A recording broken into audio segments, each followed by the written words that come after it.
প্রিয় দর্শক, এটা হলো টুনা মাছ। এভাবে মালদ্বীপের জেলেরা বড়শি ফেলা মাত্রই মাছ দরদর করে নৌকায় উঠে আসে। আর এখানে মাছ ধরা সব জেলেই কিন্তু বাংলাদেশি।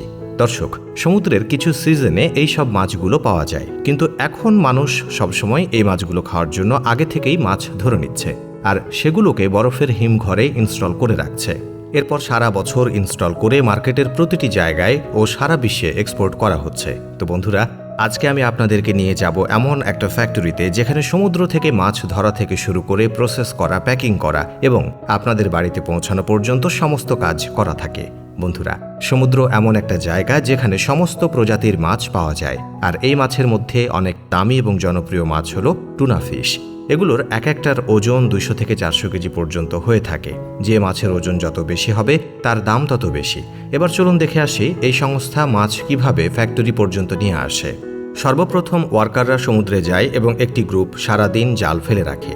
এবার যখন জালে মাছ ধরা পড়ে তখন সে জাল নৌকার উপরে টেনে নেয়, আর উঠে আসে অনেক প্রজাতির মাছ। আর আরেকটা গ্রুপ বড়শি দিয়ে ধরে, তবে বড়শি দিয়ে যেগুলো ধরে সেগুলো সাইজে একটু ছোট হয়, কারণ বড়গুলো বড়শি দিয়ে টেনে ওঠানো যায় না।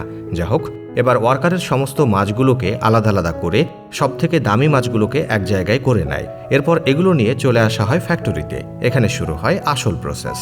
যেহেতু এই মাছের চাহিদা অনেক বেশি, সেজন্য এগুলো একসঙ্গে বিক্রি করা হয়, কিন্তু কোম্পানিগুলো গোটা কেনে না। এর জন্য একটা আলাদা ফ্যাক্টরি আছে যেখানে এই সমস্ত মাছগুলোকে কেটে ছোট ছোট টুকরো করা হয়। আর এই সমস্ত মাছ কাটা কিন্তু কোনো বাচ্চাদের খেলা নয়। এই মাছ যে কেউ কাটতে পারবে না।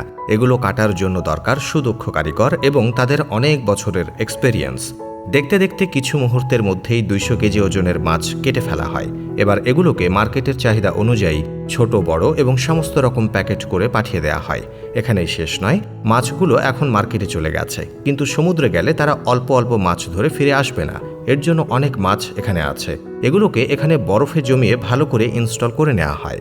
এই সমস্ত মাছ কিনতে ডকে ওঠে। যে মাছের ওজন যত বেশি সে মাছের দাম তত বেশি।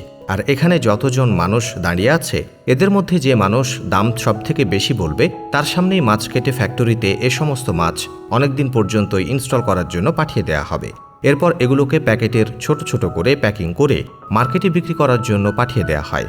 এগুলো মার্কেটে আসার পর সাধারণভাবেই গরম পানির মধ্যে রাখতে হবে, আর 5 থেকে 7 মিনিটের মধ্যেই এই মাছ আবার আগের মতো নরম তুলতুলে হয়ে যাবে। এবার পছন্দ মতো স্লাইস করে রান্না করে খেতে পারবেন।